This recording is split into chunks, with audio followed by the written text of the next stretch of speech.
పవన్ కళ్యాణ్ గారు. అరే, నువ్వు పవన్ కళ్యాణ్ గారిని చాలా చాలా తక్కువ చేసి మాట్లాడుతున్నావు. నేను చాలాసార్లు చూశాను. సినిమా పరంగా నువ్వు ఏదైనా మాట్లాడు, పర్సనల్ పరంగా నువ్వు తక్కువ చేసి మాట్లాడితే వాళ్ళ ఫ్యాన్స్ ఊరుకోరు, చెక్కేస్తారు.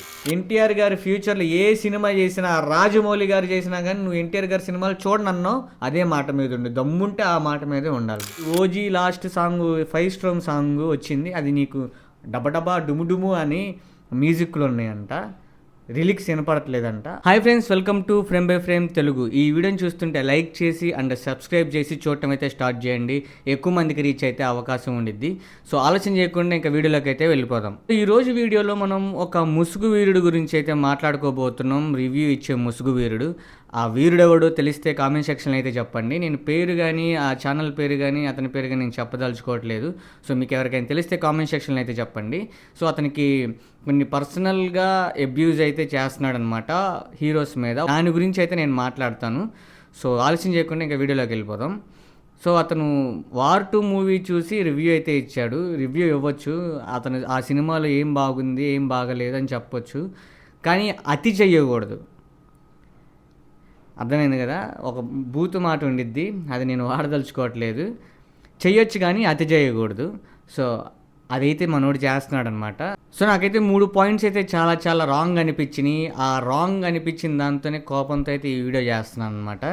సో అతను ఏమన్నాడంటే, ఇలాంటి సినిమాలు చూసి చూసి నాకు బోర్ వేసింది, ఇంకెప్పుడు ఇట్లాంటి సినిమాలు చూడను, అతను ఇచ్చే ఫీడ్బ్యాక్ తీసుకోవట్లేదంట, అందుకని చెప్పి వాళ్ళ సినిమాలు అయితే చూడను. అందులో మొదటి పేరు వచ్చేసరికి రవితేజ గారు. అరే, నువ్వు నిక్కర్లు వేసుకునే ముందే అతని హీరో, అతని రికార్డులు, అతని సినిమాల రికార్డుల గురించి నీకు తెలియకపో ఉండొచ్చు, తెలుసుకో. ఫస్ట్ ఆఫ్ ఆల్ అతను ఏం సినిమా తీశాడు ఏంటి అనే సంగతి తెలుసుకో.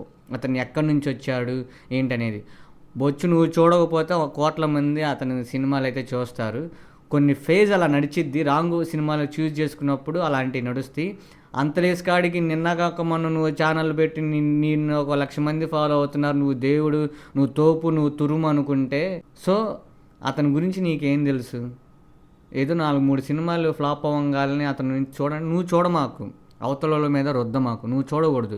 ఇంకిప్పటి నుంచి రవితేజ గారి సినిమా ఏ ఒక్కటి వచ్చినా, పాట వచ్చినా, ఫంక్షన్ వచ్చినా, ఏదొచ్చినా కానీ అతని గురించి నువ్వు వీడియో చేసావు అనుకో, ఆ నెక్స్ట్ డేనే నేను తగులుకుంటా అనమాట. అదొకటి గుర్తుపెట్టుకో. నెక్స్ట్ వచ్చేసరికి రెండోది, ఈ వార్ 2 మూవీ చూడంగానే అంట అతని పర్ఫార్మెన్స్కి, అతను మూసి ఎక్స్ప్రెషన్కి, అతనికి గంభీరమైన గొంతు మీ ఒక్కరికే ఉందని అంటున్నాడు. అతనికి ఉంది కాబట్టి ఎన్టీఆర్ అయ్యాడు. అర్థమైందా? డైరెక్టర్ ఏది చెప్తే అది చేస్తారు యాక్టర్స్. డైరెక్టర్ని అనాలి నువ్వు, ఎన్టీఆర్ గారిని కాదు. నాకు ఆ మోడ్యులేషన్లో, ఆ గొంతులో నాకు ఎన్టీఆర్ గారి యాక్షన్, మీరు డైలాగ్ చెప్పాలి సార్ అనగానే ఎన్టీఆర్ గారు ఆ మోడ్యులేషన్లో చెప్తారు. నాకు ఆ ఎక్స్ప్రెషన్లోనే నాకు కావాలి సార్ అంటే ఆ ఎక్స్ప్రెషన్లోనే చెప్తారు. యాక్చువల్గా వార్ 2 మూవీ అనేది యాక్షన్ మూవీ. యాక్షన్ మూవీలో సీరియస్గా ఉండకుండా కామెడీగా ఉంటాడా? ఏం మాట్లాడుతున్నావు నువ్వు? అది డైరెక్టర్ తప్పు. డైరెక్టర్ క్యారెక్టరైజేషన్, సీరియస్గా ఉండే క్యారెక్టరైజేషన్ రాసుకున్నాడు. అన్ని సినిమాలు అలాగ వస్తున్నాయి. మరి త్రిబుల్ చూడు, త్రిబుల్ ఎలా చేశాడు యాక్టింగ్. సో ఇక్కడ డైరెక్టర్ది తప్పు ఉండిద్ది ఎప్పటికైనా కానీ, అర్థం చేసుకో. అది కూడా తెలియలోని నువ్వేం రివ్యూవర్ రా. అందుకని ఇంక నుంచి ఎన్టీఆర్ గారి సినిమాలు చూడ్డంట.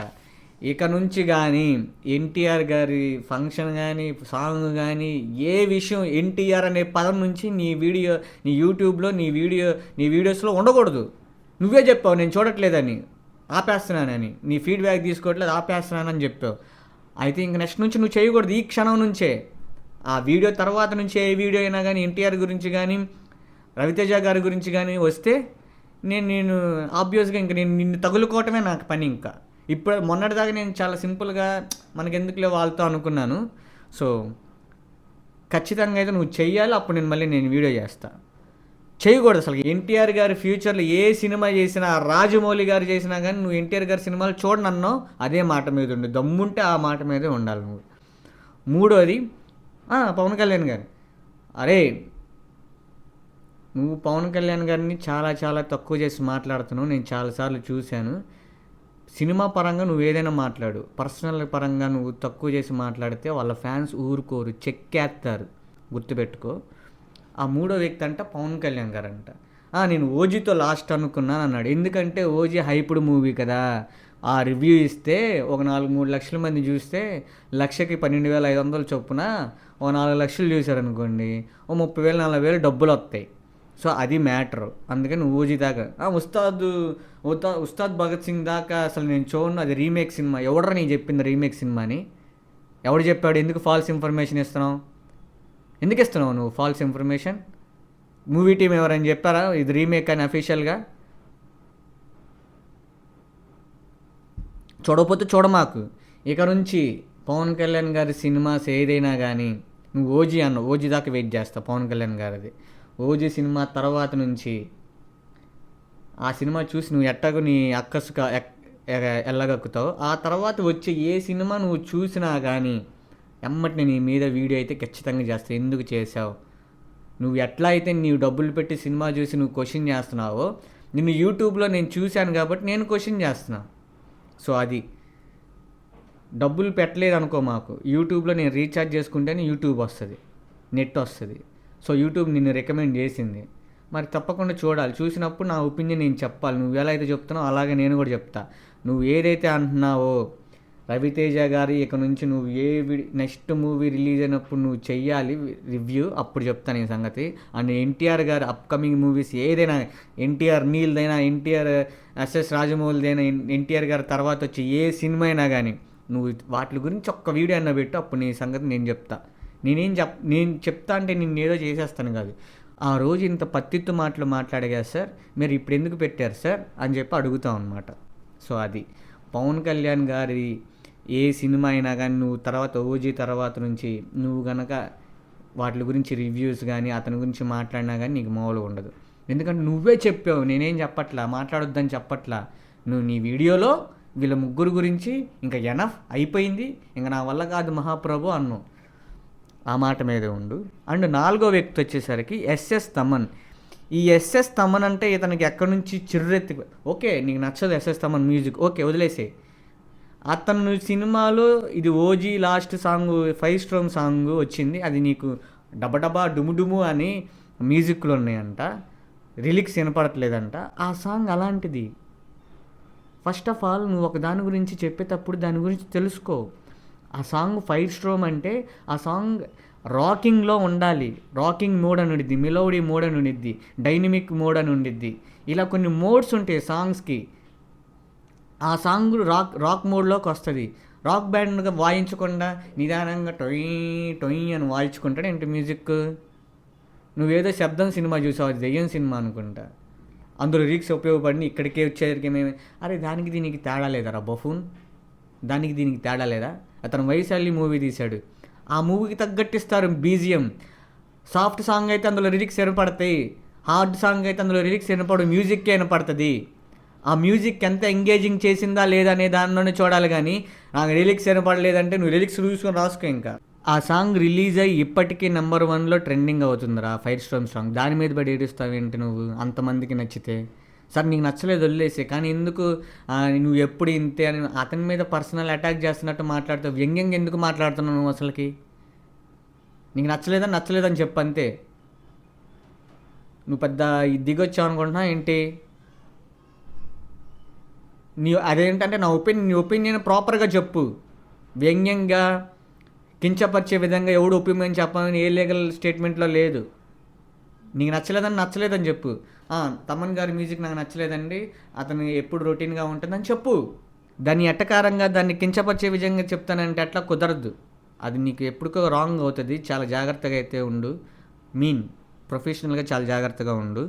సో ఇక నుంచి తమన్ గారు ఏ సినిమా చేసినా నాట్ ఓన్లీ రవితేజ, ఎన్టీఆర్, పవన్ కళ్యాణ్ వీళ్ళ ముగ్గురు సినిమాలు నువ్వు చూడనున్నావు, ఓకే మంచిది. చూడనక్కర్లేదు, నువ్వు చూడకపోతే పక్కన ఎవడైనా నచ్చిన వాళ్ళు చూస్తారు. ఇంకోటి తమన్ గారి మ్యూజిక్ కూడా నేను విన్నాను.